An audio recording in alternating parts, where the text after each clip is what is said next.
Good evening, everyone. My name is Shalindell Sissy White, and I am currently a doctorate student at Brandman University's Walnut Creek campus, Walnut Creek, California. I come to you this evening to talk a little bit about Chimamanda Adichie's The Danger of a Single Story and my story in the context of the video. I was born and raised in Jacksonville, Florida. We will be having a little bit of fun with this video and this story. This part will tell my age. I was in a second grade class, and I encountered my first experience with really being faced with being told that I matter from a wonderful mother, also missionary, and actually being faced with the question of, wow, do I really matter? And do I matter, but only in the context of being around people who look like me? That has a lot to do with my academic and some of my professional struggles along the way. I'm currently a counselor at an elementary school, and there are times when I take risks, and there are times that I avoid those risks. And the risks that are avoided have a lot to do with respecting authority, making sure others are important, holding their views and their opinions and their feelings above my own. And that gets right back to the second grade classroom experience. So, who remembers Crayola crayons? Crayola crayons years ago came out with a rectangular shaped box of crayons where there were 4 boxes of crayons within one. And get this, there was a crayon sharpener on the front of the box.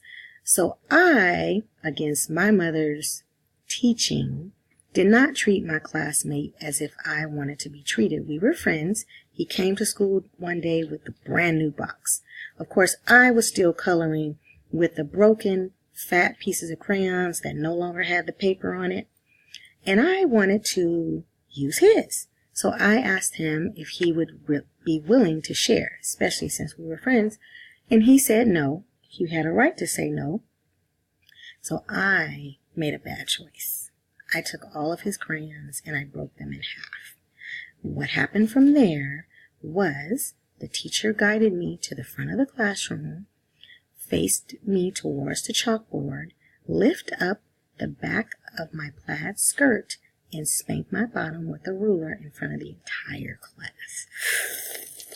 So, at that point on, I began to view the world from that experience, but in a subconscious way. I was not fully aware of doing so until I realized that when it was really time to stand in my power, or when I was really challenging myself to go to the next level, or when I was placed in a leadership role where I had influence on leaders, then I would often shrink myself, not wanting to make a mistake, fearing that the consequence was going to be way more than I could handle, and from the subconscious context of they have the power, they have the authority, and that's more important. And if I make a mistake, then I should get whatever consequence. That's not necessarily the case. That's my experience. That's my single story. What that requires to shift that is me understanding that other people operate and function based on their experiences, based on what they've been taught, based on what they know. So it doesn't mean that they're the bad guy. It doesn't mean that risks shouldn't be taken. It means to view the situation as it is. I have my experiences. They have their experiences. How can I take those experiences and put them in the context of valuing others and have crucial conversations, as well as take action steps to create transformational change? And there you have it.